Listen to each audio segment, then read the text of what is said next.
Isaías capítulo 60, versículo 1.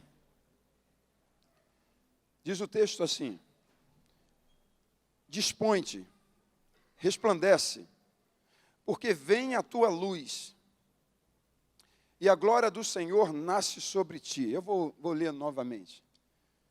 Dispõe-te, resplandece, porque vem a tua luz, e a glória do Senhor nasce sobre ti. No versículo 2, diz assim: Porque eis que as trevas cobrem a terra, e a escuridão os povos, mas sobre ti aparece resplendente o Senhor, e a sua glória se vê sobre ti. Esse texto, ele tem para mim uma força surpreendente, né? Primeiro, o profeta diz assim: dispõe-te, ou seja, levante-se, se coloque de pé, se posicione, erga-te. Em outras palavras, assim, entre em cena, dispõe-te. Depois ele fala assim: resplandece, isto é, brilhe, torne-te claro, torne-te brilhante, porque vem a tua luz, e a glória do Senhor nasce sobre ti. Em outras palavras, pois sobre você se levanta e reluz a glória do Senhor. Isso é uma ordem, um incentivo, um despertamento, de que nós precisamos nos colocar de pé, nos erguer, nos levantar, que nós precisamos também de tomar essa decisão, de nos colocar de pé e fazer com que essa luz de Cristo brilhe, resplandeça. E o texto ele fala de uma maneira bem clara que a glória do Senhor está sobre nós.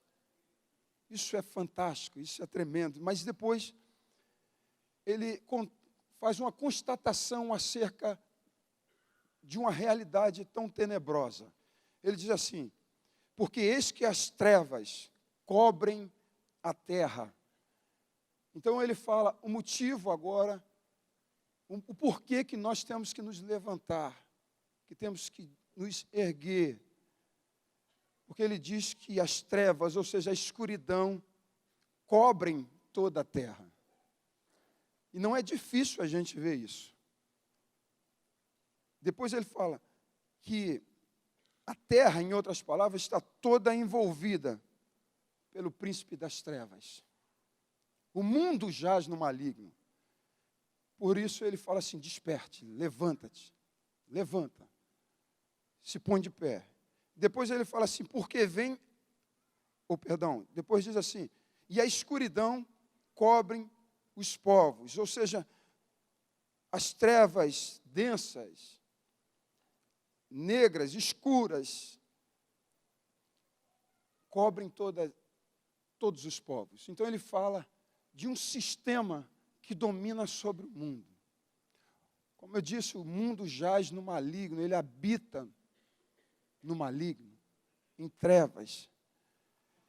E não somente isso, mas ele fala que todas as pessoas longe de Deus, cada nação, cada povo está coberto de escuridão.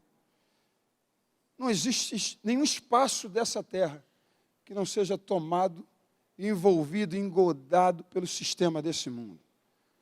Daí a necessidade de um povo que é luz se posicionar, porque ele tem luz, ele precisa brilhar, porque tem um mundo que precisa de fato de ajuda, que clama, que está completamente perdido. E a sequência do texto diz assim: apesar de toda essa constatação desse mundo, ele diz assim: mas sobre ti aparece resplendente o Senhor, ou seja, a luz de Deus brilha sobre nós. Eu até lembrei de um texto que o Senhor nos diz assim, na tua luz nós vemos a luz. E a sua glória se vê sobre ti. Ou seja, sobre eu e você, se levanta e se manifesta a glória do Senhor. As nações se encaminham para a tua luz e os reis para o resplendor que te nasceu. Isto é, o nosso modo de vida, essa luz que emana de nós, as nações, as pessoas serão atraídas porque elas estão mergulhadas nas trevas. Eu acho que, pela essa introdução, acho que você já compreendeu qual é a direção que eu quero tomar sobre esse assunto que eu quero falar com vocês hoje. Eu quero, antes de tudo, abandonar um pouquinho esse texto e depois eu volto a ele.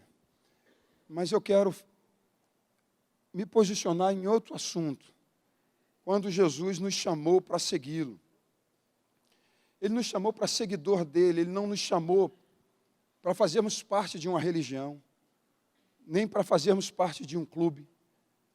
Jesus não nos chamou para sermos religiosos. Jesus não nos chamou para que pudéssemos fazer parte de um hall de membros de uma denominação. Não.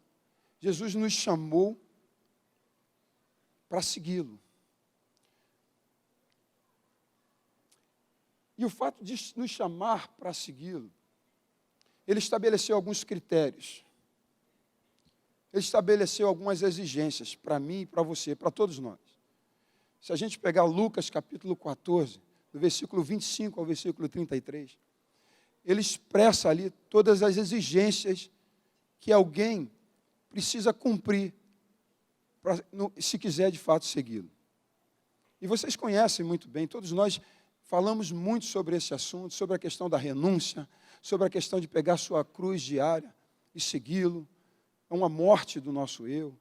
Jesus estabeleceu o amor supremo a ele, e ele diz que se você não consegue amá-lo acima de todas as coisas, você não consegue ser discípulo. Então ele estabeleceu as suas exigências para qualquer pessoa segui-lo.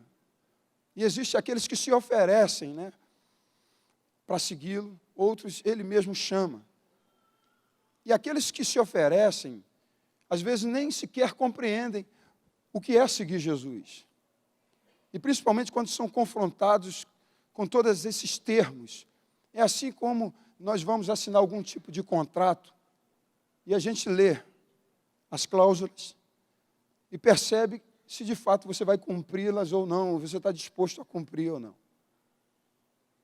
E aí, em cima disso, você sabe se você vai assinar ou não. E o preço pode ser muito alto. Então, quando alguns, na história, nos relatos bíblicos, se colocaram à disposição para seguir Jesus, tiveram algumas desculpas. Por que segui-lo? E Jesus, um deles disse assim, Senhor, eu te seguirei para onde você for. E Jesus disse para ele assim, olha, as raposas têm os seus covis. E ele disse, olha, o Filho do Homem não tem onde reclinar sua cabeça. Tem um preço, tem um custo. Se você quiser me seguir e estiver disposto a largar tudo, você vai conseguir. Do contrário. E aí Jesus também aproveita e faz outra proposta. Falou para outro jovem, segue-me. E ele rapidamente disse, Senhor, permita que eu vá enterrar o meu pai. A gente poderia compreender, e aí Jesus falou assim, olha, deixa os mortos enterrar os mortos, quanto a você, vem e me segue. A impressão que dá, se a gente olhar friamente, a gente vai entender que Jesus estava sendo até desumano. Como é que ele não permite alguém, de fato, sepultar alguém que acabou de morrer, um ente tão querido, um pai? Mas o que Jesus queria dizer ali não estava relacionado a isso. Possivelmente esse jovem queria voltar para casa, para acompanhar a vida do pai, honrá-lo até o último dia da sua vida. E depois que ele morresse e ele sepultasse, ele voltaria e seguiria Jesus. O que Jesus estava mencionando ali não era o fato de algo desumano, mas era a questão do que era prioridade. Porque Jesus jamais iria impedir alguém de sepultar um ente querido. Mas o que ele estava dizendo é o seguinte: você primeiro quer cuidar da sua vida, gastar a sua vida inteira com os seus próprios interesses, e depois você quer me seguir. Ele falou, não, é hoje e agora. E para abraçar, seguir Jesus, você tem que abrir mão e renunciar de tudo, absolutamente tudo, para que de fato você consiga ser aprovado como meu discípulo. E ele estabeleceu condições para todas as pessoas. Ele estabeleceu condições para nós, que somos seguidores de Cristo. E nós sabemos o preço que nós precisamos pagar para segui-lo de verdade.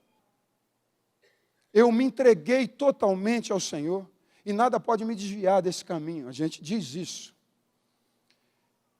Só que no processo da vida, se apresentam muitas dificuldades no nosso coração, na nossa vida, no nosso dia a dia, que a gente busca retomar os nossos direitos. São as aflições que a gente passa, as perseguições, as traições, são as adversidades da vida, esse sistema que tanto nos impulsiona. É uma enfermidade que surge, é uma perseguição ali, é um desemprego. Algumas coisas irrompem sobre as nossas vidas, que muitas vezes a gente começa novamente a calcular o preço de seguir Jesus, esquecendo que o cálculo que nós deveríamos ter feito aconteceu no momento e no ato em que Jesus se apresentou e nos ordenou segui-lo. É ali que eu tenho que avaliar o preço, o custo do discipulado, de ser discípulo de Jesus. É ali que eu faço conta. É ali que eu decido se vou ou não seguir Jesus. Quando eu decidi, acabou. Eu simplesmente tenho que ser fiel a essa decisão pelo resto da minha vida, crendo de que Ele vai cuidar de mim, de que eu tomei a decisão correta, de que Ele me tirou do império das trevas e nos transportou para o reino do seu Filho. Bem, no ato dessa decisão, tudo muda na minha vida. Tudo muda na minha e na sua vida. Quando Jesus reina em minha vida, eu saio do estado de trevas e venho para a luz. E trago tudo para a luz da minha vida. Eu sou inserido numa família que tem que viver na luz. E as trevas já não fazem mais parte da minha vida. Os pactos já foram quebrados.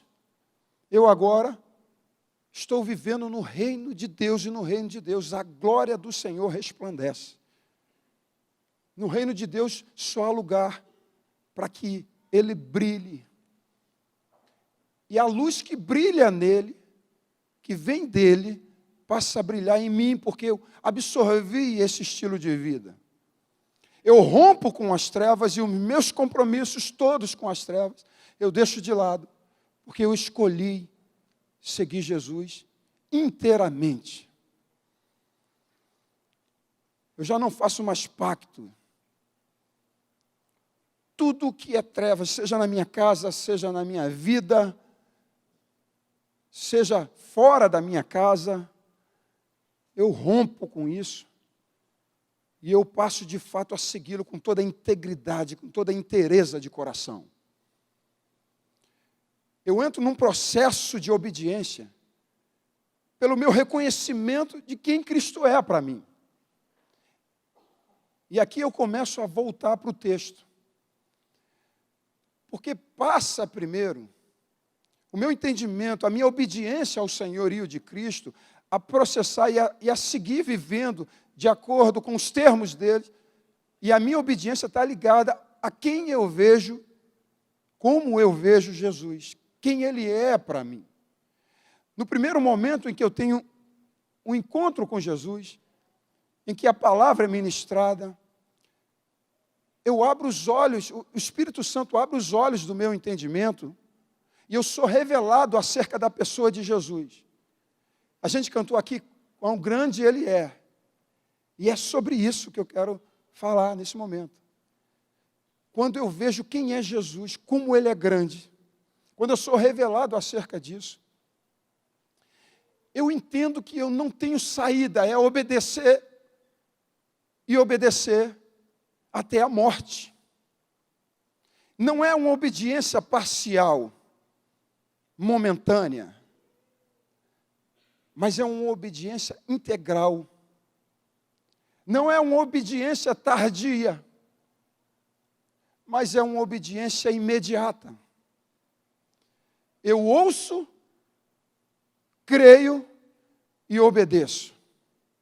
É por isso que quando nós de verdade encontramos Jesus e o recebemos como Senhor, Ele nos transmite, o Espírito Santo fala conosco acerca de tudo que nós precisamos trazer para a luz, e você não mede esforços. Foi assim ou não?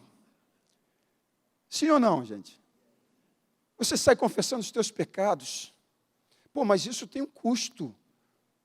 As pessoas o verão, saberão dos seus maus feitos, mas você não se preocupa com isso, porque você encontrou Jesus, a luz, e entendeu que Ele é o Senhor da sua vida, e você só precisa obedecê-lo. E você entra no reino, o reino de Deus entra na tua vida de tal maneira que você restitui. Você abre o seu coração, você busca praticar o amor. Você muda de vida, você restaura casamento, restaura vínculos, pessoas que sequer você queria ver, pessoas que você retirou da sua caminhada, da sua existência, que você não queria. E talvez alguns desses relacionamentos foram quebrados há anos, mas quando o reino de Deus chega para a tua vida, você vai em frente e restaura relacionamentos quebrados.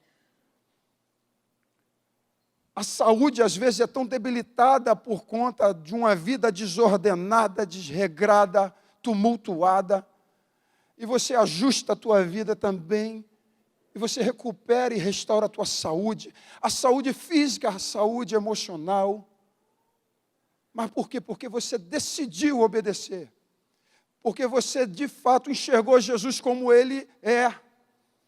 Os olhos do teu coração foram iluminados para você compreender quem é Jesus.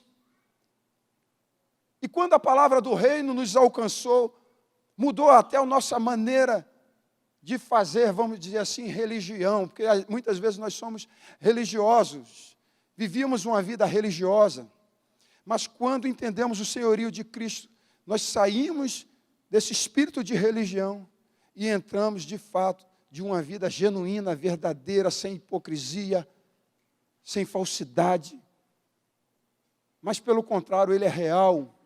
E aí você entendeu e enxergou essa realidade de Jesus, de que você não pode mais viver para si mesmo, Jesus precisa ser o centro, Ele tem que ser tudo na sua vida, você não pode fazer nem usufruir de nada na sua vida sem antes perguntar para Ele, porque Ele se tornou dono da sua vida, consequentemente se tornou dono da sua casa. Já percebeu? E aí eu falo das mulheres que têm aquele cuidado enorme pela sua casa e não permitia que ninguém entrasse em casa para não fazer bagunça, com cuidado e com aquele zelo. Mas quando o reino de Deus chegou, você abriu não só a porta do teu coração, mas abriu também a tua casa para receber a igreja. E aí as crianças vêm, quebram, sujam tudo. E você antes ficava desesperada por ver o teu bem que você zela tanto e cuida. Mas agora você sabe, embora não se permite, não quer que aconteça, mas todavia sabe que a casa pertence ao Senhor. Muitos homens avarentos, assim, né? Mas quando o reino de Deus chega, ele sabe que agora o carro é para ser utilizado para servir a igreja. Muda a maneira de agir, muda a vida, muda tudo, porque o Jesus entrou como Senhor, porque você foi revelado acerca do senhorio de Cristo. Bem, e eu quero mostrar isso na palavra primeiro. Antes, até mesmo, eu havia dito que já iria voltar para o texto, que eu abandonei um pouquinho, mas eu ainda vou me demorar um pouquinho para depois retornar a ele. Mas em Mateus capítulo 28, 18, diz assim: Jesus, aproximando-se, falou-lhes, dizendo: toda autoridade me foi dada no céu e na terra. Jesus, após morrer, depois de ter ressuscitado, e antes de ascender aos céus, ele chega e reúne os seus discípulos e declara: toda autoridade me foi dada.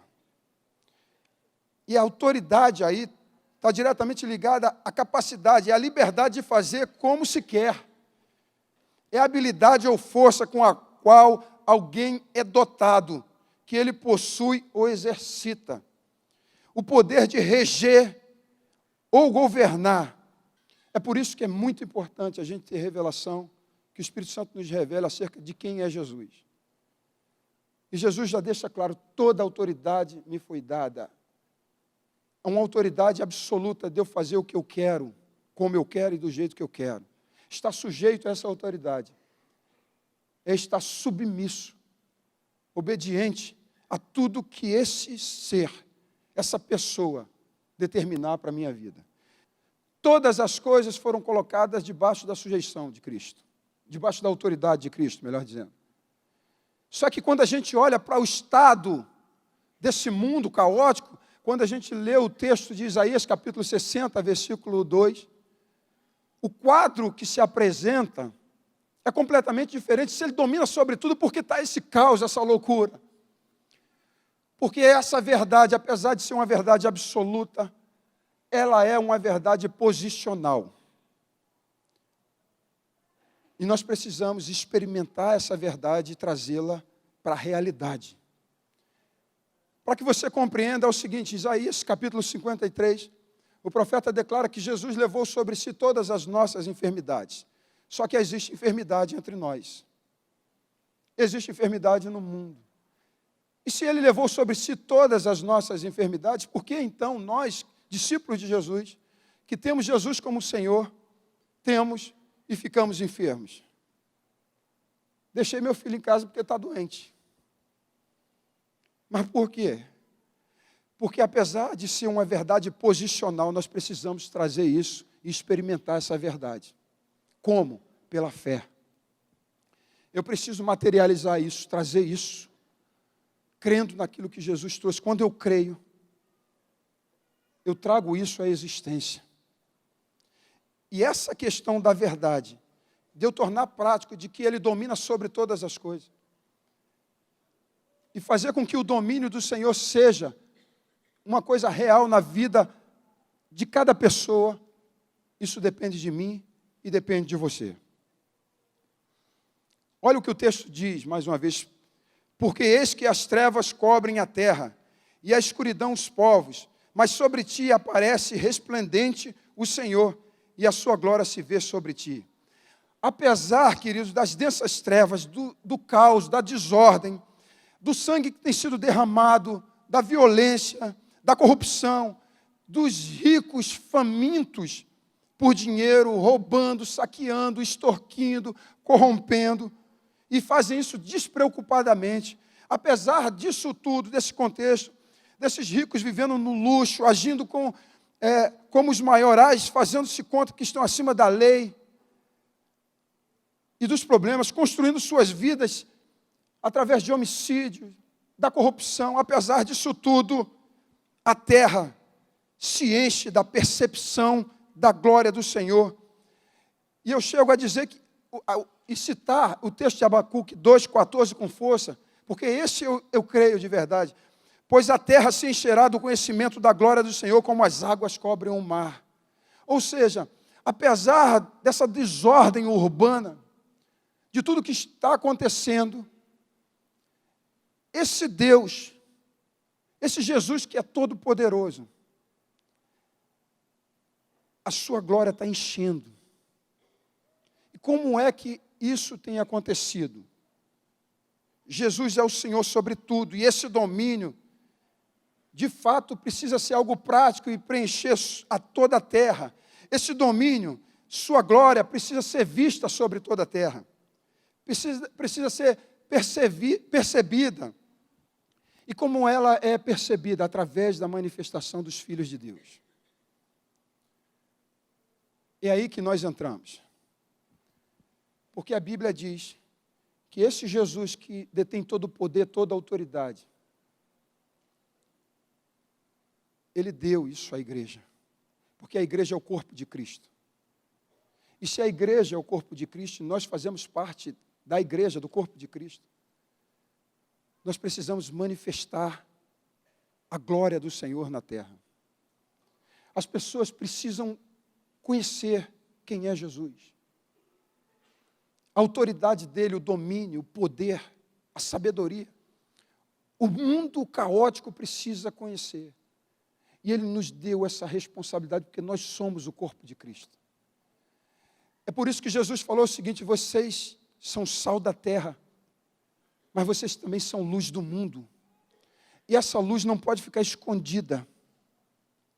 Ela precisa estar no monte, brilhando, para que as pessoas possam ver, porque elas estão mergulhadas nas trevas, elas estão sem esperança. Elas não conseguem fazer o bem. Eles estão no caos. E eles precisam, de fato, uma solução. Eles clamam, eles gemem por salvação. E nós detemos isso, porque o Senhor nos deu essa responsabilidade. Por isso que ele diz assim: vão e brilhem, porque à medida em que vocês brilharem, a minha glória vai resplandecer sobre toda a terra. O meu domínio vai acontecer sobre cada casa, sobre cada família. Nos pesa uma responsabilidade, uma obrigação sem precedente.